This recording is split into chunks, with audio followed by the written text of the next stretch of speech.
The stable door was already closed when Eli Mercer stepped inside, and for one terrible second it looked like he was the reason it had been shut. A young girl sat on the straw with her knees pulled tight to her chest, wearing nothing but a torn, filthy shirt that barely covered her thighs. Sunlight cut through the cracks in the boards and landed across her bare legs, showing bruises and shades of yellow and purple that hadn't had time to fade.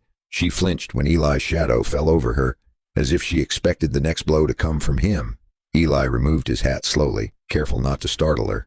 He noticed the door latch first. It had been fastened from the outside. He noticed the iron ring bolted into the wall next, and the short length of chain lying in the straw. Then he saw the marks on her wrist. She tried to speak, failed, swallowed, and forced the words out in a cracked whisper. "My father. 3 times a day." Her eyes flicked toward a wooden post beside her. 3 shallow cuts had been carved into it with a knife. Not random scratches. 3 marks, evenly spaced. Morning, midday, night.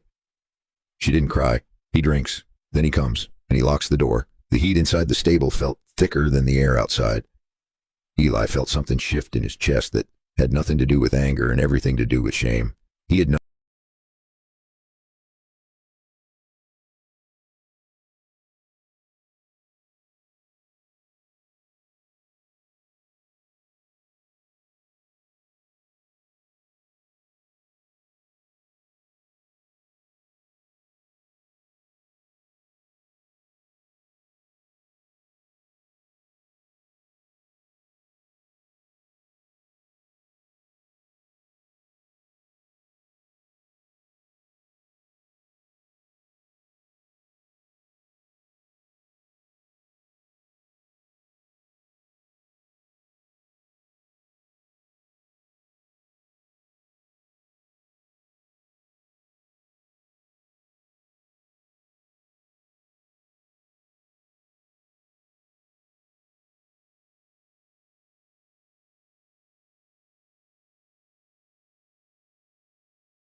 verse. There it was. Not a fist.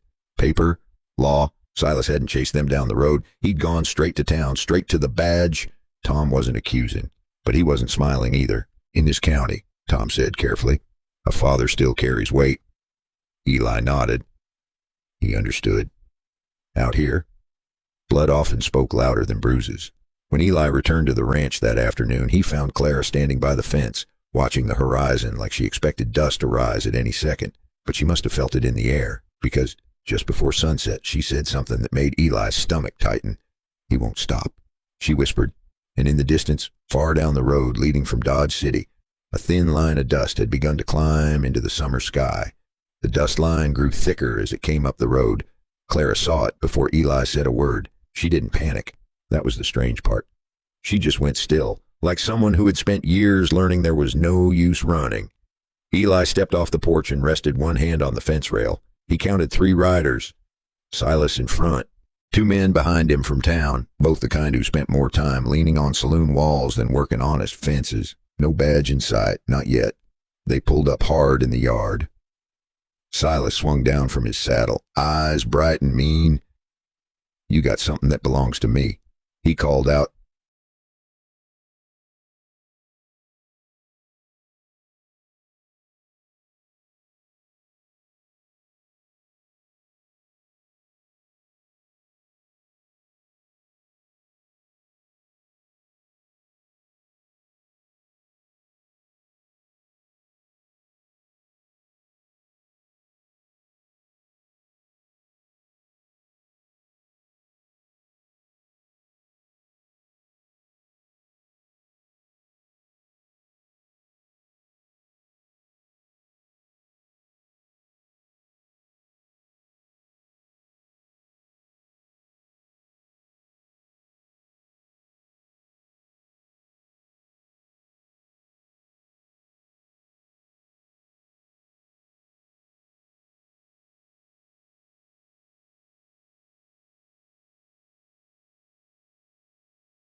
Tom cut him off. This isn't raising a child, he said. This is a locked stall and a chain. Tom looked at Clara. Did you sign it freely? She lifted her chin. No. One word. Clear. No shaking. No tears. Silas was taken into custody for assault and for holding her against her will, while the deed was set aside for review. By sundown, the story had ridden past Dodge City, from saloons to church steps, and folks argued over it clear out to the next county. Now listen close.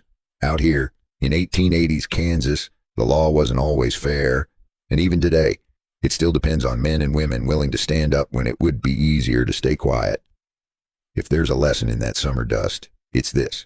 Sometimes the clock that controls your life isn't time, it's fear. And fear only keeps its power when no one challenges it. So let me ask you, where in your life are you still counting marks on a post? What habit? What voice? What memory? What person? And what would happen if today you chose to stand steady, even if your voice is only one word strong? If this story moved you, take a second to like the video and subscribe to the channel. Leave a comment and tell me what part stayed with you. Tell me what time it is where you're listening and what state or country you call home. Every story shared here is gathered and retold with care. Some details are adjusted to deepen the lesson and bring clearer meaning, while the images you see are created with AI to enhance the emotion of the experience. If this kind of storytelling isn't for you, that's all right. Rest well tonight and take care of your health. But if it spoke to you, stay with us. There are more stories like this, and maybe the next one will be the one that helps you stop a clock of your own.